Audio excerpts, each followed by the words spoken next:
24 तारीख को श्रावण का आखिरी सोमवार है।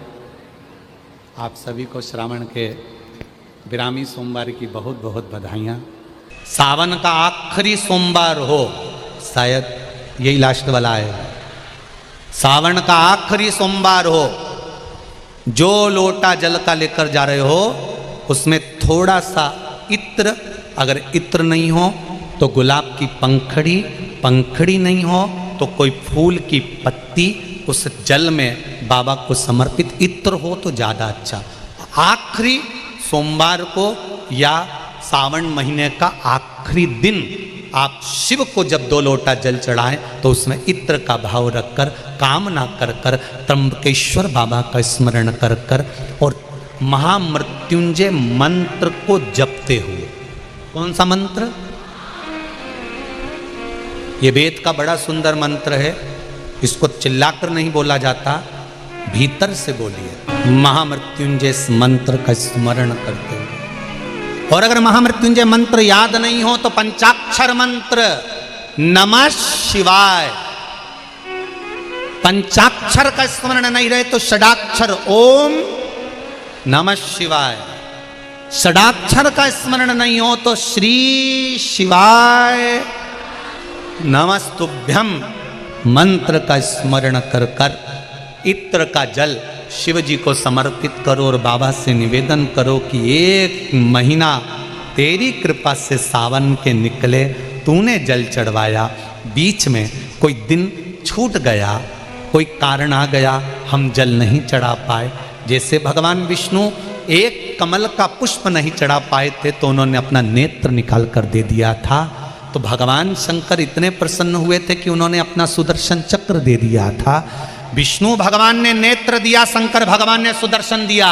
तो भगवान शंकर से कहना, अगर बीच में कोई त्रुटि हो गई हो, सावन के महीने में कोई पूजा अधूरी रह गई हो, कोई त्रुटि हमसे हो गई हो और हम जल नहीं चढ़ा पाए हों, तो आखिरी दिन सावन के इत्र का जल चढ़ा देने से बाबा उस त्रुटि को समाप्त कर कर कामना पूर्ण कर। श्रावण का आखिरी सोमवार है, अपने जीवन को धन्य बनाना है। श्रावण के आखिरी सोमवार पर बन सके तो बेलपत्र और समी पत्र शंकर को चढ़ाना है। 5 बेलपत्र, 11 समी पत्र। बन सके 108 चावल के आखे दाने ओम नमः शिवाय जप कर शिव को समर्पित करना। तो कल तकलीफ ज़्यादा है, रोग बीमारी ज़्यादा है, तो पानी में लाल चंदन घोलकर, लाल फूल डालकर बेलपत्री के पेड़ के नीचे चढ़ाना। कल सोमवार शिव जी को आप 5 जगह पर जल चढ़ाते हो। थोड़ा ध्यान देना कथा पर। शंकर भगवान को 5 जगह पर आप जल चढ़ाते हो। मान लो अगर कोई विषम परिस्थिति है और आपको लग रहा है कि मेरा यह काम बाबा को कर देना चाहिए, ना जाने क्यों अटक रहा है, मेरे भोलेनाथ जी को मेरा ये काम कर देना चाहिए, ना जाने क्यों अटक रहा है, तो जो जो जगह पर आप जल समर्पित करते हो, जिस जिस जगह पर आप जल समर्पित करते हो, जैसे गणेश जी की जगह पर जल समर्पित करते हो, सबको मालूम है ना, स्थान तो सबको मालूम है ना गणेश जी का। जैसे ये शिवलिंग है, ये जलाधारी है, ये 2 चरण जहां से जल चढ़ाते हैं तो ये पानी घूमकर यहां से नीचे चले जाता है। अब जरा समझिएगा, आप जब शंकर जी के मंदिर, आपको लगे कि हमारा ये कार्य हो जाना चाहिए, ये कार्य हो क्यों नहीं रहा, आखिर में इतने दिन से लगी हूं, ये काम क्यों नहीं हो रहा, सबके काम हो रहे हैं, मेरा क्यों नहीं हो रहा, तो विश्वास रखकर 5 सोमवार, 6 सोमवार, 7 सोमवार इसको कर कर देखिएगा। गणेश जी का स्थान जहां से पानी बहता है उसके सीधे हाथ पर, वहां पर 1 बेलपत्र समर्पित कर कर थोड़ा सा जल वहां समर्पित करिए। षडानंद कार्तिकेय का स्थान 1 बेलपत्र समर्पित कर कर थोड़ा सा जल वहां समर्पित करिए। अशोक सुंदरी का स्थान थोड़ा सा जल समर्पित करने से पहले 1 बेलपत्र, फिर जल। 3 स्थान। चौथा मां पार्वती जी का हस्त कमल, 1 बेलपत्र समर्पित कर कर जल चारों तरफ चढ़ाने के बाद में 5वां शिवलिंग के ऊपर बेलपत्र समर्पित कर कर पूर्ण जल शंकर को समर्पित कर देना। ये 5 स्थान का चढ़ा हुआ जल आपके जो काम अटक रहे हैं, जो कार्य में आपको तकलीफ आ रही है, आप बाबा को बस एक बेलपत्र और एक लोटे जल में से 5 स्थान पर जल समर्पित करने पर आप तुरंत 2 महीना भी नहीं लगेगा, मेरा विश्वास कहता है 15 या 20 दिन में बाबा उसको स्वीकार करेंगे। 15 से 20 दिन। पहला जल कहां चढ़ाना है? जम के बोलो जरा। गणेश जी वाला स्थान। दूसरा कार्तिकेय वाला स्थान। अब इसको समझ लेना आप अच्छे से। हम ये नहीं कह रहे हैं कि तुम गणेश जी की मूर्ति पे चढ़ाओ, हमने ये नहीं बोला।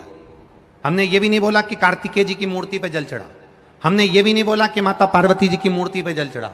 आप तो जो शिवलिंग रखा हुआ है और जो जलाधारी गोल है उस पे जो शिवलिंग रखा है, जहां से पानी बह रहा है, उसके राइट हैंड में गणेश, लेफ्ट हैंड में कार्तिकेय, बीच में अशोक सुंदरी, पार्वती जी का स्थान, हस्तकमल और ये शिवलिंग। आपको गणेश जी के ऊपर जाकर जल नहीं चढ़ाना, आपको कार्तिकेय के ऊपर जाकर जल नहीं चढ़ाना, आपको देवी जी के ऊपर जल नहीं चढ़ाना, आपको तो केवल शिवलिंग की जलाधारी पर और शिवलिंग पर जल चढ़ा। पहला स्थान बोलते जाओ जम के, केवल जल नहीं, बेलपत्र फिर जल।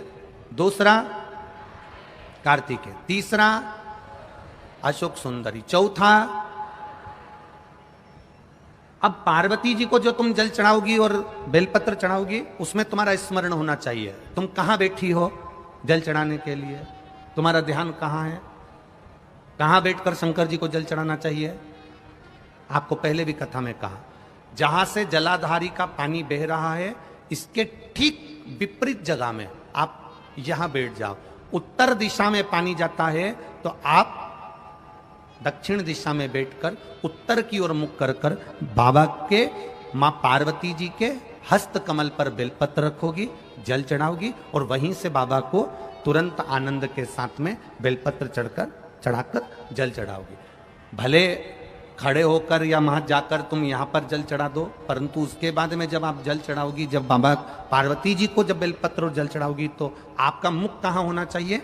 जहां से पार्वती, जहां से ये जल बहकर जा रहा हो, यहां बैठोगे तो जल जहां बहकर जा रहा है उधर की साइड तुम्हारा मुख हो जाएगा, उत्तर की साइड तुम्हारा मुख हो जाएगा और बाबा को आप जल समर्पित कर।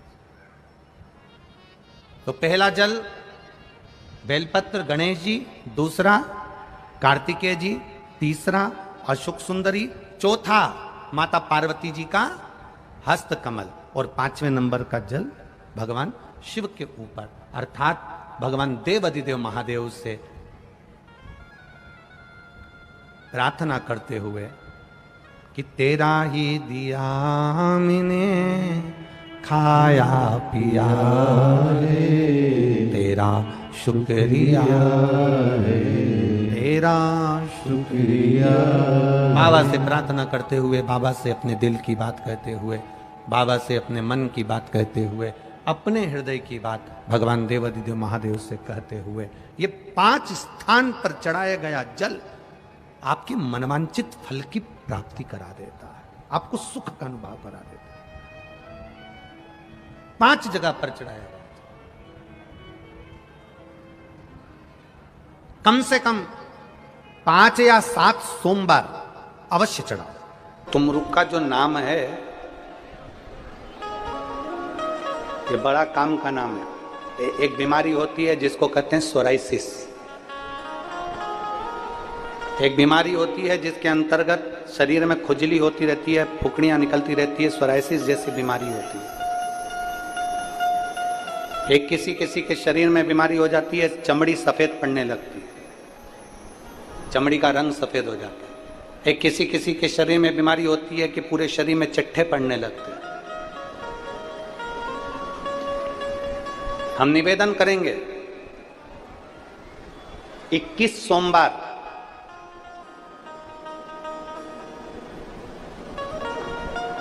पांच बेलपत्र कमल बनाइए। बेलपत्र कमल बनाना हमने पहले भी आप लोगों को कथा में सिखाया। 5 बेलपत्र लेना है, उसका कमल दल बनाना। कमल दल बनाने का एक एक जो बेलपत्र लेते जाते हैं, उस बेलपत्र को हम डंडी से जोड़ते हुए चलते रहते हैं, मतलब उसको कमल की तरह उसकी पंखड़ियों को गोल घुमाकर बेलपत्र को हम 5 बेलपत्र को जमा लेते हैं। जिसके शरीर में चट्टे पड़ रहे हों, वाइट स्पॉट पूरे शरीर के अंदर आ गया हो, या सोराइसिस जैसी बीमारी हो रही हो, या चमड़ी का कोई रोग हो गया हो, 21 सोमवार या 11 सोमवार प्रति सोमवार करिए। कमल दल बनाइए 5 बेलपत्र का, शंकर भगवान पे चढ़ाने से पहले अशोक सुंदरी वाली जगह पर उसका स्पर्श कराइए और भगवान शिव पर उसको चढ़ा दीजिए। 1 लोटा जल लेकर जाइए, साथ में खाली पात्र लेकर जाइए, खाली कटोरा। उस पात्र को जहां से शिव जी का जल गिरता है वहां उस पात्र को लगा लीजिए। शंकर जी पे धीरे धीरे कर कर वो जल पूरा समर्पित कर दीजिए। 5 बेलपत्र को लेकर आ जाइए और वो जल लेकर आ जाइए जो पात्र में भरा हुआ है। 5 बेलपत्र एक ही दिन में सुबह से लेकर शाम तक के बीच में 5 बार उस बेलपत्र को खाना है और उस जल को 5 बार में पीना है।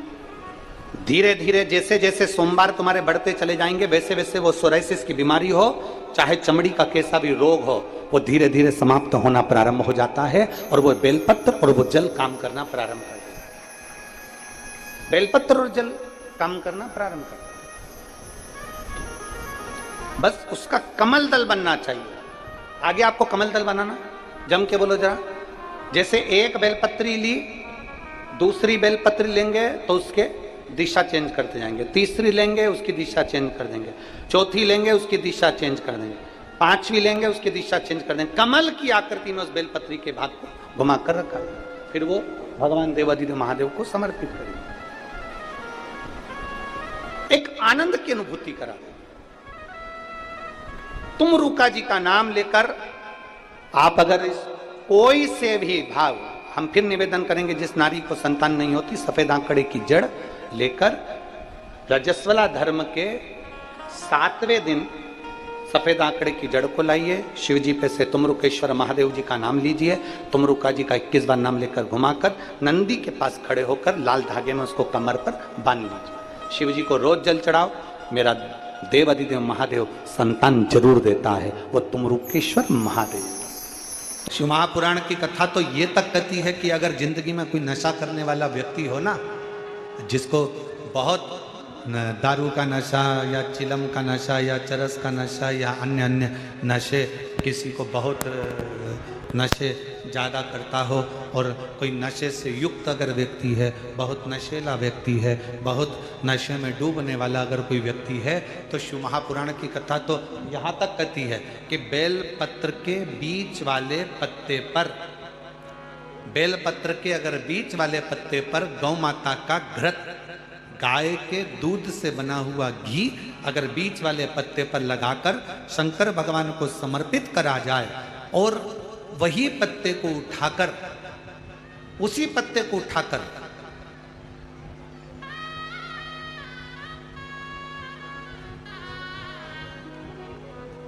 भगवान शिव जी का प्रतिवशेश्वर नाम लेकर अगर वही पत्ता उठाकर कोई बहुत नशे में धुत अगर व्यक्ति रहता है और उस व्यक्ति को प्रत्येक सोमवार को एक पत्ता गाय के घी का बीच वाली पत्ती पर लगाकर शिव को चढ़ाकर कृतिवशेश्वर नाम भगवान का धारण कराकर उस पत्ते को वापस लाकर नशा करने वाले व्यक्ति को अगर ज़्यादा से ज़्यादा 11 सोमवार भी अगर वो पत्ता खिला दिया तो वो धीरे धीरे नशे से दूर होता चले जाता और उसका नशा छूटते चले जाता।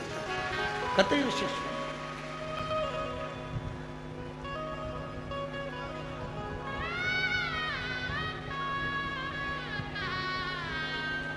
केवल एक सोमवार को चढ़ाया गया गाय के घी से बीच वाली पत्ती पर लगा हुआ एक पत्ता,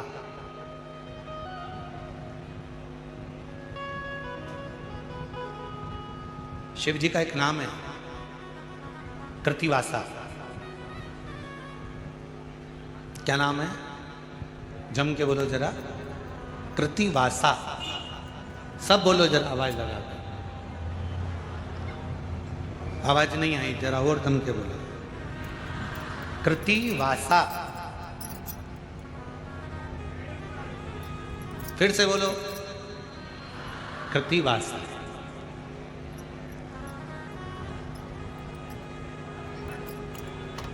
कब पड़ गया था भगवान शंकर का ये नाम?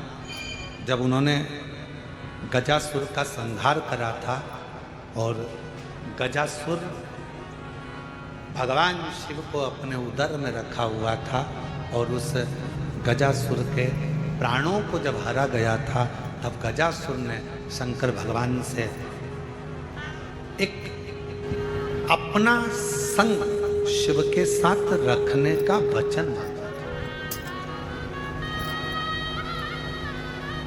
तो शिव जी का नाम कृतिवासा पड़ गया था। भगवान शंकर का नाम कृतिवासा पड़ा था। कृतिवासा। वापिस बोलिए, क्या नाम है? कृतिवासा। कभी आप लोग काशी जाएं तो विश्वनाथ मंदिर और महामृत्युंजय मंदिर, विश्वनाथ मंदिर और महामृत्युंजय मंदिर के बीच में कृतिवासेश्वर महादेव का मंदिर है।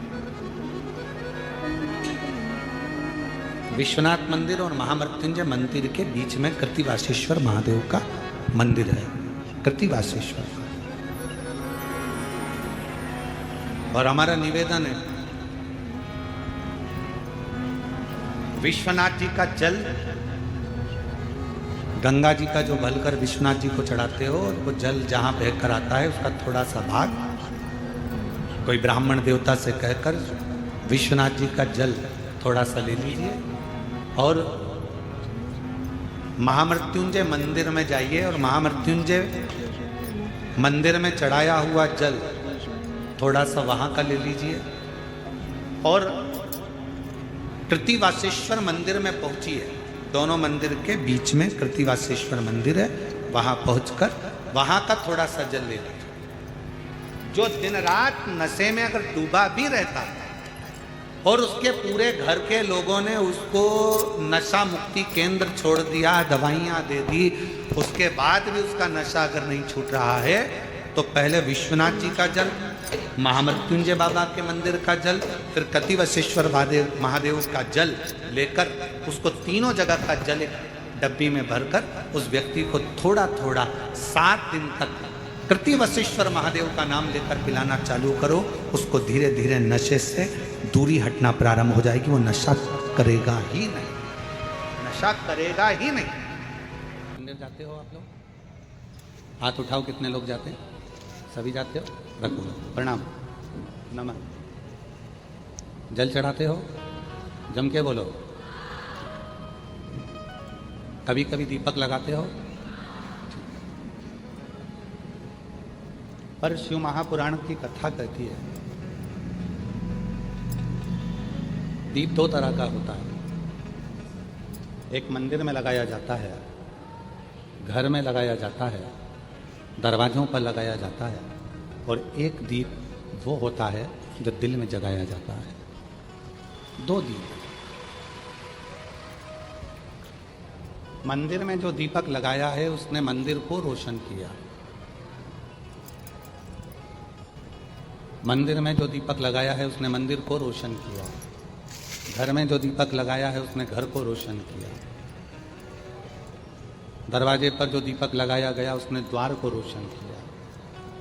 पर एक दीप अपने भीतर होता और उस दीपक को जलाने के लिए ना आपको बाती की ज़रूरत पड़ती है, ना घी की ज़रूरत पड़ती है, ना माचिस की ज़रूरत पड़ती है। उस दीपक को जलाने के लिए अपने आत्मविश्वास की ज़रूरत पड़ती है। कितना आत्मविश्वास आपके अंदर है, कितनी दृढ़ता आपके अंदर है।